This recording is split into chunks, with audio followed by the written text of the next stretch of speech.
Қайырлы күн, құрметті оқушылар. Қалдарыңыз қалай? Құрметті оқушылар, кезекті сабағымызға қош келдіңіздер. Бүгінгі сабақта біз 1916 жылғы ұлт-азаттық көтерілісті өтеміз.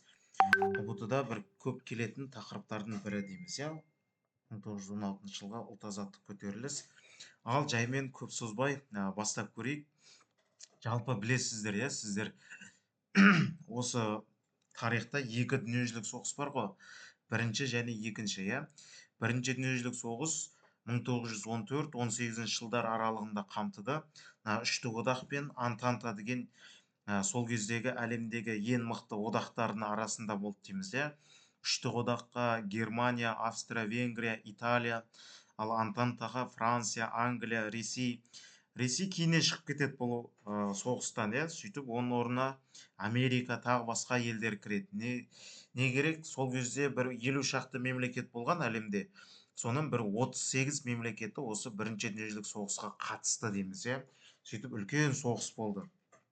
Осы соғыста Ресей де қатысты. Ал Ресейдің құрамында Қазақстан да болды сол кезде, иә. Ресейдің құрамында еді ғой. Сондықтан бірінші дүниежүзілік соғысқа да Қазақстан да, былайша айтқанда, айналып өткен жоқ. Қазақстан да қатынасты дейміз. Міне осы бірінші дүниежүзілік соғыстың болып жатқанын сынап, жалпы соғысты сынап, Әлихан Бөкейханов Қазақ деген газетте 1916 жылы тағы соғыс деген мақала жариялаған. Ол мақаласында былай айтады: бұл соғыстан жалпы жұртқа пайда жоқ дейді. Нарлар алысар, ал қанын төгетін сорлы халық болар. 20 ғасырда Европа патшалықтарының қылған ісі кімнің алдында ақталмақ дейді. Былайша айтқанда, Европаның патшалары соғысты бастап отыр. Шын мәнінде олар емес қой қиналатын. Қиналатын халық деп отыр, иә. Әлихан Бөкейханов Қазақ газетінде тағы соғыс мақаласында 1916 жылы. Жаттап құрметті оқушылар. Енді не керек? Бұл соғыс Ресейге қатты ауыр соқты. Сондықтан Ресей халықтан, енді былайша айтқанда, халықтан қинап тұрып, алым салықты алып жатыр, жерді алып жатыр, мал мүлікті алып жатыр дейміз, иә. Оның алдында, құрметті оқушылар, ол ма? Оның алдында Столыпиннің реформасы, оның алдында қоныстандыру саясаты деп қазақтың көп жерін тартып алып еді ғой. Казак әскерлері болып еді ғой. Қазақстанмен байланысты 4 казак әскері болды. Солар қазақтардың 15,6 миллион гектар жерін тартып алған екен 20 ғасырдың басына дейін.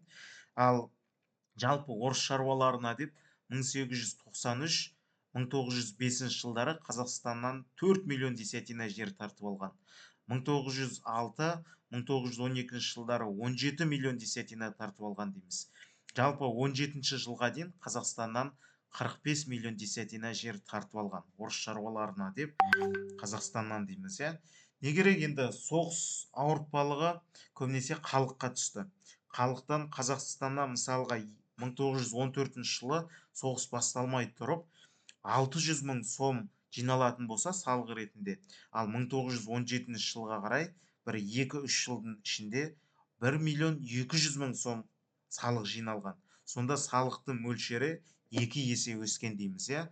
Осы бірінші дүниежүзілік соғысқа байланысты. Міне бірінші дүниежүзілік соғысқа байланысты салық 3-4 есе өскен. Онымен қоса малды да, азық-түлікті де, киіз үйлерді де, жылқы, қой, ешкі, киім-кешек барлығын алып кетіп жатыр. Сосын қосымша әскери салық енгізген. Ол әскери салық әр отбасынан 1 сом 84 тиынды құраған дейміз, иә. Не керек? Бірінші дүниежүзілік соғыс халыққа оңай болып жатқан жоқ. И осыған қарсы халықтар, жалпы жұмысшылар ереуілге, көтеріліске шығады. Мысалға, Екібастұз, Спасск, Орынбор Ташкент темір жолы, Рейдер, Ембі, Жезқазған, Успен, Қоңырат кеніштері, осындай жұмыс орындардағы жұмысшылар қозғалысы болып өтті дейміз, иә, 15-16 жылдары. И 16 жылы Қазақстанда үлкен бір көтеріліс болады. Бұны 16 жылғы ұлт-азаттық көтеріліс дейміз. Бұның басталып кетуіне не себеп болды? Басталуына, жалпы болуына, бұның жалпы себептері жердің тартып алынуы, жер тартып алып жатыр, қиыншылық көріп жатырмыз, қоныстандыру саясаты, орыстар қаптап жатыр, біздің жерімізді тартып алып соларға беріп жатыр, мал мүлкімізді тартып алып жатыр, иә. Міне сосын салықтар көбейіп жатыр, дінге, тілге қысым жасалып жатыр, мұсылмандардың құқығын шектеп жатыр, православие дінін енгізіп жатыр. Міне осы себептерден көтеріліске шықты. Ал бір нәрсе түрткі болады ғой көтерілістің басталып кетуіне бір қырғыннан. Оған басталып кетуіне негізгі себебі бұл сылтауы патшаның жарлығы дейміз. Патша, яғни сол кездегі Ресейдің императоры екінші Николай еді ғой. Сол екінші Николай 1916 жылы 25 маусымда жарлық шығарады. Енді мынаны тыңдамаңыздар, құрметті оқушылар. Ол кезде Бірінші дүниежүзілік соғыс, иә. Бірінші дүниежүзілік соғыста Ресейдің әскері қырылып жатыр. Былайша айтқанда адам жетіспейді. Соған енді адам тарту үшін 16 жылы 25 маусымда екінші Николай жарлық шығарады. Қазақтарды, яғни бұратана халықты тыл жұмысына, яғни қара жұмысқа алу туралы. Тыл жұмысы, қара жұмыс деген ол соғысқа барасың сен, бірақ саған мылтық бермейді, қару жарақ бермейді. Сен былайша айтқанда солдаттарға азық түлігін алып барасың, дәрі дәрмегін алып барасың, киім кешегін алып барасың, окопын қазып бересің, қару жарағын былайша айтқанда оқтап бересің, қайтыс болғанды жерлейсің, солдаттарды, жараланғандарды алып келесің. Былайша айтқанда сондай жұмыс. И то саған қару бермейді. Тыл жұмысы, қара жұмыс. Сондай қылып қазақтарды аламыз деді. Қазақтың 19-43 жас аралығындағы қазақтарды аламыз тыл жұмысына деп жарлық шығарды. Ол кезде Қазақстан екіге бөлінетін еді ғой. Түркістан, сосын дала генерал губернаторлығы деп, екіге. Сол екі аймақтан 500 мың адам алу жоспарланған. 19 және 43 жас аралығында. Енді осы жарлықты естіп, Міржақып Дулатұлы мынандай комментарий қалдырған: жұрт сендей соғылды, түнде ұйқыдан, күндіз күлкіден айырылды деп. Осы жарлықтан кейін, яғни патшаның жарлығын қан құйлы деп мәлімдеген, жаман деп мәлімдеген, Міржақып Дулатұлы. Ал Ахмет Байтұрсынұлы айтады, соғысқа енді қазақтарды алсаң ал дейді, бірақ солдат ретінде ал дейді. Қазақтарда қару жарақ асынып, мемлекетті қорғай алады, кәдімгі солдаттармен бірге соғыса алады деген. Ал қара жұмысқа алуды біз кемшілік, ар санаймыз, намысымызға тиеді, қазақтардың намысына тиеді қара жұмыс деген. Сондықтан енді қазақтарды майданға соғысуға лайық деп санаған Ахмет Байтұрсынұлы. Енді жағдайды ушықтырып жіберген тағы біреудің мәлімдемесі болды. Бұл Куропаткин, Түркістан генерал-губернаторы Куропаткин деген кісінің мәлімдемесі. Бұл жаңа жарлық шықты ғой, 19 бен 43 жас аралығында 500 мың адамды алу керек деп, Сол енді бұл құпия жарлық шығарады. Билік өкілдерінің, дін қызметкерлердің, ақсүйектердің балаларын қара жұмыстан босату туралы құпия жарлық шығарады. Оларды алмай қойыңдар, кедей-кепшіктің балдарын алыңдар деген сияқты. Яғни байлар мен шенеуніктерді босатып отыр қара жұмыстан. Міне осыны сынайды Александр Керенский. Бұл Саратов губерниясынан депутат болып сайланған. Ол айтады: 60-тағы шалдардың 30 жаста болып жазылғаны, ал байлардың балаларынан 25-30 жастағы балалардың 50-де деп жазылғанын көріп отырмыз дейді. Бұл орыс шенеуніктері мен қазақ әкім сымақтарының парақорлығы дейді. Нағыз парақорлық, жемқорлық деп сынаған. Міне жаңағы Куропаткин бар ғой, Түркістан генерал-губернаторы болған. Соның жарлығы халықты қатты ашуландырды. Неге біз баруымыз керек, неге мына байлардың балалары бармайды деп. Бұл нағыз әділетсіздік деп енді көтеріліске шығады дейміз. Тура осы патшаның жарлығына байланысты, құрметті оқушылар, қазақ зиялылары 16 жылы екіге бөлінеді. Бірінші топ революциялық радикалды бағыт, екінші ұлттық либералды бағыт дейміз. Революциялық радикалды бағытты Тоқаш, Бокин, Майкөтов, Сейфуллин, Мендешев, Жангелдиндер қолдаған. Бұлар енді қарулы көтерілісті қолдады. Яғни патшаның айтқанын дым істемейміз, осы жақта қаламыз, өлсек осы жақта өлеміз. Патша жазалаушылары келсе көтеріліске шығып, осы жақта өлеміз, чем Европаға барып өлгеннен дейді. Бұлар Айхаб журналының 300 партиясын құрған адамдар дейміз. Ал ұлттық либералды бағытта бұл Әлихан Бөкейханов, Байтұрсынұлы, Ахмет Байтұрсынұлы, Міржақып Дулатұлы дегендер. Бұлар айтты, қан төкпеңіздер, қарсыласпаңыздар, тыңдаңыздар деді. Былайша айтқанда барыңыздар деді. Европаға барыңыздар, соғысқа барыңыздар. Соғыс Европада болып жатыр, Европаны көріп келесіздер. Сол жақтағы өркениетті көріп келесіздер. Жалпы заманауи соғысты көріп келесіңдер деді. Біз былайша айтқанда көтеріліске шығамыз, ол біздің қару-жарағымыз, біздің соғысымыз орта ғасырда қалып қалған дейді. Ешқандай біздің халық заманауи соғысты көрген жоқ. Ана жақта Европада соңғы заманауи соғысты көріп келесіңдер деді. Енді соғыспасаңдар да сендер бәрібір сол соғыста жүрген соң қару атып, қару ұстап үйренесіңдер деді. Ертең енді жағдай өзгеріп жатыр. Ресей ыдыраса, қазақ тәуелсіздігін алып жеке мемлекет болса, сендер кәдімгі тәуелсіз Қазақстаннан дайын әскер болып келесіңдер деп, сол баруға үндеді дейміз. Ал бармасаңдар, соғырам олар жазалаушы әскерді жібереді да, қарумен қырып салады деді. Міне осындай екіге бөлінді қазақ зиялыларының пікірі. Енді не керек, құрметті оқушылар, біраз қазақты бәрібір қара жұмысқа алып кетті, Европаға соғысқа алып кетті. Міне осы алаш зиялылары сол соғысқа кеткен, тыл жұмысына кеткен адамдардың мүддесін қорғау үшін Минскіге барып жұмыс атқарды. Ол жұмысты Әлихан Бөкейханов басқарды. Жалпы тылдағы, яғни қара жұмыс істеп жүрген қазақтарға азық-түлік, киім-кешек қандай проблемасы бар, соны шешіп отырды дейміз, Енді Әлихан Бөкейханов айтады, ол жақта қазақ тілін білетін дәрігер де, фельдшердің де көмегі өте маңызды дейді. Өйткені қазақтар тыл жұмысында қазақтар жараланса, ауырса, өзінің ауруын, орыстар ғой негізі, орыс тілді дәрігерлер ғой, соларға қалай жеткізе алады? Жеткізе алмайды, сондықтан қазақ тілін білетін дәрігер болсын, фельдшер болсын, соғысқа келіңіздер деп үндеген. Жалпы 500 мың адам алып кетеміз деді, бірақ сол жаққа 200 мыңдай адам алып кетті дейміз, Қазақстаннан тыл жұмысына. Не керек? Бірақ сонда да Қазақстанда көтеріліс болды. Міне 16 жылғы көтеріліс. 16 жылғы көтеріліс бүкіл Қазақстанды қамтыды. Бірақ ірі орталықтары 3 орталығы бар дейміз. Торғай, Ақмола, Жетісу деген ірі 3 орталығы болды.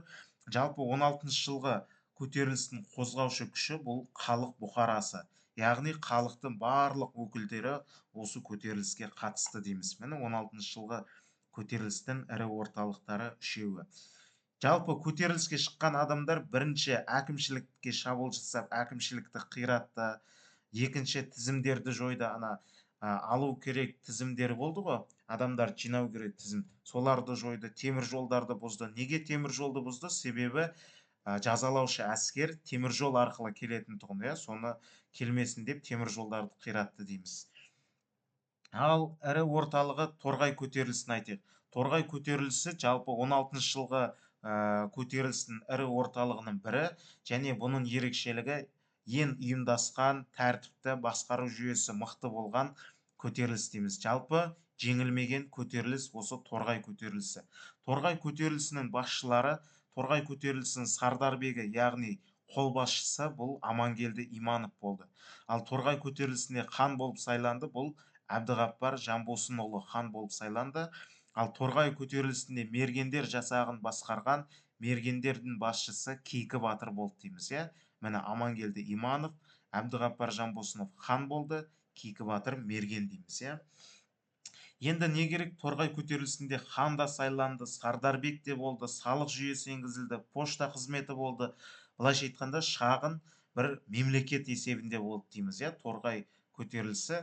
Енді 16 жылғы көтерілістің бір сипаты да бұрынғы хандық билікті қалпына келтірді ғой, отарлауға дейінгі жүйені қалпына келтірді. Яғни хан сайлап алды, өздерінің қолбасшыларын тағайындады, салық енгізді деген сияқты, Ал Торғай көтерілісінің негізгі шайқастары бұл Торғай қаласын қоршау шайқасы, құмкешу, күйік, батпаққара, доғал үрпек, аққұм деген сияқты шайқастар. Осы шайқастарға Кейкі батыр белсенді қатысты дейміз. Міне Торғай қаласын 16 жылы 22 қазанда Торғайдың көтерілісшілері 15 мың көтерілісші қоршайды. Торғай қаласын қоршайды. 10 күн қоршайды, бірақ 10 күннен кейін кері шегініп кетеді. Ала алмайды Торғай қаласын, себебі Торғай қаласы мықты болды. Бір жағынан көтерілісшілер де алуға, былайша айтқанда, онша дайын бола алмады. Сөйтіп, Батпаққара, Аққұм, Доғал үрпек бағытына қарай кейін шегінеді. Ал енді 16 жылы қараша айында, жана қазан айында бір ай бұрын көтерілісшілер Торғайда 15 мың болса, қараша айында бір айдан кейін көтерілісшілер 50 мың адамға жетті. Неге бір айдың ішінде 3 есеге өсіп кетті десеңіздер, ол Торғай көтерілісіне Ақмола көтерілісшілері келіп қосылады. Міне осының есебінен Торғай көтерілісшілері 50 мыңға жетеді дейміз. Міне қарашада бұл Торғай көтерілісін Макаров пен Лаврентьев бастаған жазалаушы әскер келеді Ресейден Торғай көтерілісін басу үшін. Бірақ 50 мың болып кеткен көтерілісшілер оларға әл бермей, оларды жеңіп тастайды дейміз. Жазалаушыларды жеңеді. Міне нәтижесінде енді 17 жылдың соңына дейін Торғай көтерілісшілері жалғаса. Торғай көтерілісі жалпы ақпан революциясына дейін, 17 жылы ақпан революциясына дейін жалғасқан, ал сонында 1917 жылы Торғай қаласын бәрібірде көтерілісшілер жаулап алады дейміз. Енді келесі 16 жылғы көтерілістің ірі орталығының бірі Жетісу.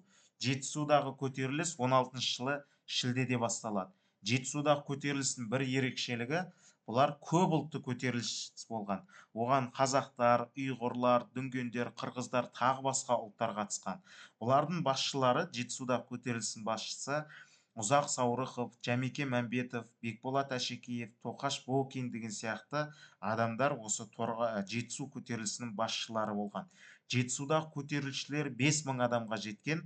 Кейіннен Жетісудағы көтеріліс жеңілгеннен кейін бәленбай 20 мыңға жуық жазалаушы отряд келіп Жетісуды ойрандайды ғой. Сол ойраннан қашып Жетісудың 238 мың адамы Қытайға ауып кеткен дейміз.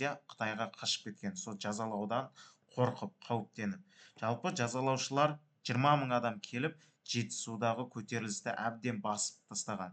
Сөйтіп ана басшыларын ұстап алып, көтерілістің 12 басшысын өте қатаң жазалайды.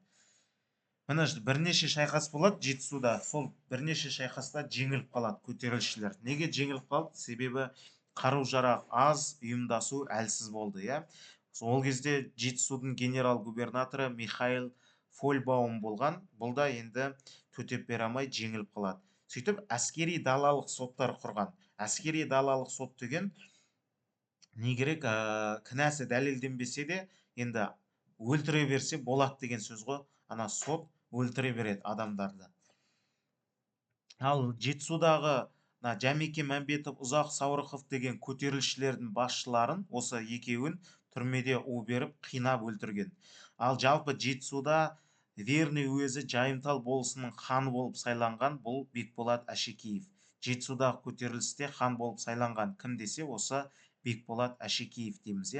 Бекболат Әшекеевті жазалаушылар ұстап алып, Боралдай асуында жұрт алдында дарғасып өлтірген. Міне Бекболат Әшекеевті Жетісу көтерілісінің басшысы. Міне Верный уезі Жайымтал болысының ханы болған. Енді не керек? Жетісудағы көтеріліс жеңіледі. Сөйтіп Түркістан өлкесінде қуғын-сүргін жүргізіледі. Өлім жазасына 347 адамды кезеді. Каторгалық жұмыстарға 168 адамды жегеді. Одан кейін түрмеге 129 адамды жапқан дейміз. Жалпы бұл ресми дерек. Ал бейресми атып тастап, сотсыз-ақ өлтіргендері бәленбай мыңдаған адам дейміз. Енді Жетісудағы көтерілісшілердің тағы бір көрнекті өкілі Тоқаш Бокин. Тоқаш Бокин бұл кеңес үкіметін Қазақстанда орнатумен белсенді айналысқан адам, үгіт-насихат жұмыстарын жүргізген адам дейміз. Келесі 16 жылғы ұлт-азаттық көтерілістің үшінші орталығы бұл Ақмола көтерілісі. Ақмола көтерілісін Рахымжан Мәдин мен Яков Латута басқарған. Яков Латута бұл украин, бұны қазақтар Жақып Жоламанов деп атап кеткен. Жоламан деген кісі осы Яков Латутаны асырап алған ғой. Сөйтіп, бұған қазақ тілін үйретіп, ислам дініне кіргізіп, мұсылман қылып жіберген. Кейіннен енді бұл қазақша білген соншалықты тіпті Ақмола көтерілісінің басшысы болды дейміз.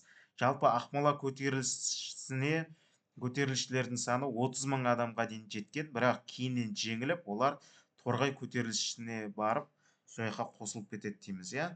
Жалпы көтерілістің жеңілу себебі бұл бытыраңқылығы, көтеріліс ошақтарының байланысы, бір-бірімен байланысы әлсіз болды, патша әскерінің күші басым болды дейміз, иә. Міне осы себептен 16 жылғы ұлт-азат көтеріліс жеңілді. Жалпы 16 жылғы ұлт-азат көтеріліс, бірақ өте үлкен бізге пайдасын тигізді. Халықтың сана сезімі артты, саяси сауаты артты. Сосын Алаш Орда әскерінің құрылуына мүмкіндік берді дейміз. Осымен, құрметті оқушылар, 1916 жылғы ұлт-азат көтеріліс деген бір ауқымды тақырып аяқталды. Сіздерге барлығы түсінікті болды деген ойдамын. Түсінікті болса, лайк басып, комментарий жазып, колокольчикті басып, достарыңызбен бөлісіп қойыңыздар. Жақсы, сау, саламатта болыңыздар.